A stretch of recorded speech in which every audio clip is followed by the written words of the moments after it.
Makanya dalam riwayat Bukhari, waktu Nabi SAW menikah dengan Aisyah radhiyallahu anha, baru menikah, maka pertanyaan pertama Aisyah, ya Rasulullah, waktu anda mi'raj ke langit tuh, terima perintah sholat, hal tara rabbak, apakah anda sempat melihat Tuhan anda? Apa jawaban Nabi SAW? Allahu nurun ala nur anna arah. Allah itu cahaya di atas cahaya. Artinya ini bahasa terang sekali. Saya cuma lihat cahaya, bagaimana saya bisa melihatnya? Memang Allah belum terlihat. Kapan Allah terlihat? Nanti di akhirat. Dalam hadis Bukhari yang lain kata Nabi SAW, kalian akan melihat pertama kali Tuhan kalian di mahsyar dalam bentuk cahaya yang sangat terang seperti bulan purnama, dan seseorang di antara kalian akan berbicara dengan Tuhannya tanpa ada penterjemah, tapi masih cahaya. Orang sudah tahu semua ini Allah, semuanya sudah hadir di mahsyar. Ada bahasan nanti tentang hari kiamat, akan panjang lebar kita bahas, ada pasalnya, bagaimana manusia dibangkitkan, bagaimana keadaannya, bagaimana komunikasi mereka dengan Allah, semuanya akan kita bahas insya Allah. Jangan buru-buru, tetap dicerna saja. Jadi kita lihat di sini bagaimana Allah Subhanahu wa taala tidak kelihatan di dunia, kelihatan pertama dalam bentuk cahaya di akhirat, dan akan kelihatan fisik Allah sempurna itu di surga. Dan yang lihat hanya penghuni surga. Orang kafir, orang munafik yang kekal di neraka, naudzubillah, tidak akan pernah lihat Allah selamanya. Dan melihat Allah nanti adalah nikmat terbesar di surga. Kalau Bapak Ibu beli buku tentang surga, maka kita akan temukan apa saja bahasan tentang surga, pasti ada bab, nanti satu bab khusus nikmat terbesar di surga, melihat wajahnya Allah. Di dalam hadis Bukhari Muslim disebutkan, nanti pada saat penghuni surga sudah masuk ke dalam surga semuanya, semua sudah masuk ke dalam surga, termasuk yang masih punya dosa dibersihkan di neraka dulu, itu sudah masuk semua ke surga. Jadi di neraka ini tinggal orang kafir dan orang munafik. Kalau sudah masuk semua ke dalam surga, maka Allah Azza wa Jalla mengumpulkan penghuni surga lalu berkata kepada mereka, apakah kalian sudah puas dengan nikmat yang saya berikan? Ini masih suara, belum lihat Allahnya, tapi sudah yakin ini Tuhan Allah. Apa yang Allah janjikan pada saat mati, melihat malaikat maut, ada alam barzah, timbangan amal hari kiamat, kemudian ada yang selamat, ada yang masuk neraka, surga neraka didatangkan. Orang sudah yakin Allah Subhanahu wa taala pada saat itu. Nggak ada lagi orang yang kufur, tapi penyesalan sudah nggak ada gunanya. Maka pada saat itu ahli surga mengatakan, ya Allah, nikmat apa lagi yang kami inginkan setelah Engkau menyelamatkan kami dari neraka dan kami masuk ke dalam surga. Karena nanti penghuni surga, Bapak Ibu sekalian, akan lihat penghuni neraka, supaya mereka terus bersyukur.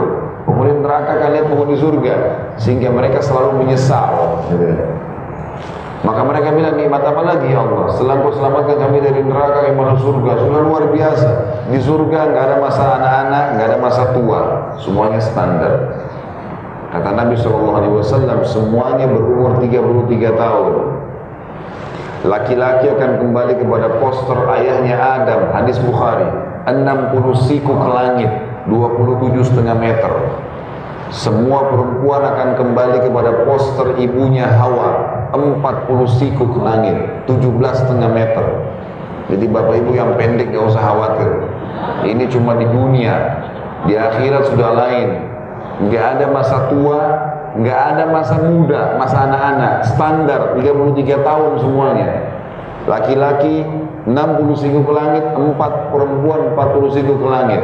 Nggak ada capek, nggak ada letih, nggak ada gangguan orang, tidak ada lagi ya keringat, emang tidak ada buang air besar, tidak ada buang air kecil, dan makanan serta minuman yang mereka makan yang tidak dibutuhkan oleh tubuh mereka akan keluar dalam bentuk keringat yang lebih wangi dari bau kasturi. Ini luar biasa di surga.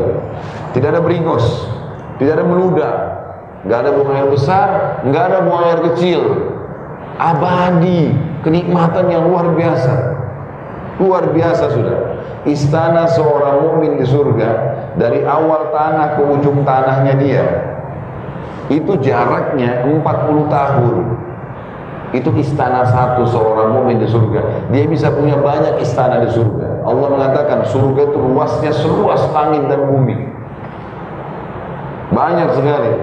Tidak bisa digambarkan. Pohon-pohonnya, buah-buahan begitu dipetik keluar lagi, pakaiannya, jalanannya, tanahnya itu semuanya berlian, intan, mutiara. Udah nggak bisa digambarin. Bangunannya dari batu-batu bata emas. Udah memang abadi. Makanya Imam Ahmad mengatakan rahimahullah, kenikmatan seorang mukmin di dunia dapat panduan. Dia tahu mana halal, mana haram, dinikmatin. Orang kafir itu tetap makan, kita juga makan. Kalau orang beriman nggak makan mungkin wajar dia susah. Enggak, mereka minum kita minum, mereka pakai kendaraan kita pakai kendaraan. Cuma enaknya orang beriman mengikuti apa yang Tuhannya inginkan, mati masuk surga, abadi itu di sana. Tinggal tunggu sebentar, gitu ya. Surga luar biasa, nggak bisa digambarkan nikmatnya. Saya sarankan beli buku, judulnya itu Rasulullah SAW bercerita tentang surga dan neraka, terbitan Pustaka Tazkiyah. Insya Allah kalau tidak ada halangan, saya coba bawa nanti di pertemuan akan datang. Karena ini memang buku selalu saya jadikan sebagai rujukan juga. Biasanya saya hubungi penerbitnya, kemudian saya luar biasa. Ada juga buku yang lain judulnya Tamasya ke Surga. Itu terbitan Darul Falah. Kalau tadi Pustaka Tazkiyah, cuma dibaca tuh apa yang Allah janjikan. Karena dengan mengetahui apa yang Allah janjikan itu hati kita jadi terbuka. Oh ternyata ada ini, ternyata ada ini, dan seterusnya. Ringkas yang ingin saya sampaikan adalah penghuni surga semua waktu sudah masuk ke surga mereka sudah hidup abadi. Bahkan tidak ada buang air besar, tidak ada buang air kecil, nggak ada WC, nggak ada kamar mandi, nggak ada. Lalu bagaimana orang di surga? Ya memang sudah abadi, kulitnya abadi, semuanya abadi, semua abadi. Bahkan kata Nabi SAW, penghuni surga setiap hari Kamis laki-lakinya ketemu, ini hadis Bukhari juga, ketemu di sebuah pasar di surga. Allahu a'lam bagaimana, tapi jelas begitu hadisnya. Kemudian kita imani itu. Kemudian mereka akan ditiupkan oleh Allah dengan angin, yang angin tersebut mengubah tubuh mereka, paras wajah mereka, kulit mereka menjadi lebih indah dari sebelumnya. Lalu mereka pulang ke istana-istana mereka, lalu mereka menemukan istri-istri mereka juga sudah berubah seperti itu. Jadi setiap minggu Allah perbaharui, nggak ada salon lagi. Di surga Allah cuma tiupin angin selesai, gitu kan. Nggak ada lulur, nggak ada hand body, nggak ada semuanya. Allah SWT sudah servis secara alami.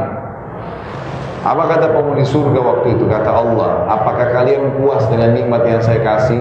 Kata Allah, kata para manusia, tentu saja Allah, nikmat apa lagi? Setelah ini, udah nggak ada kalahkan ini.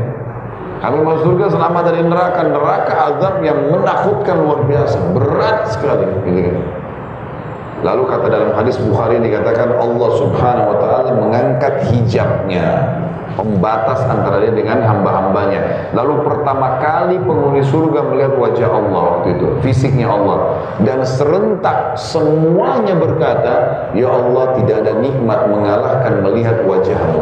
Permadani, dayang-dayang, makanan, kebun yang luas, istana, pemandangan yang luar biasa hilang dengan melihat Allah. Maka semua ulama sepakat mengatakan nikmat terbesar di surga mengalahkan semua melihat Allah Subhanahu Wa Taala.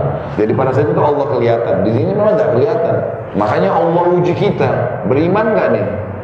Jadikan rukun itu pondasi, harus yakin Allah itu ada. Bukti-buktinya banyak, nanti kita satu persatu akan jelaskan terus.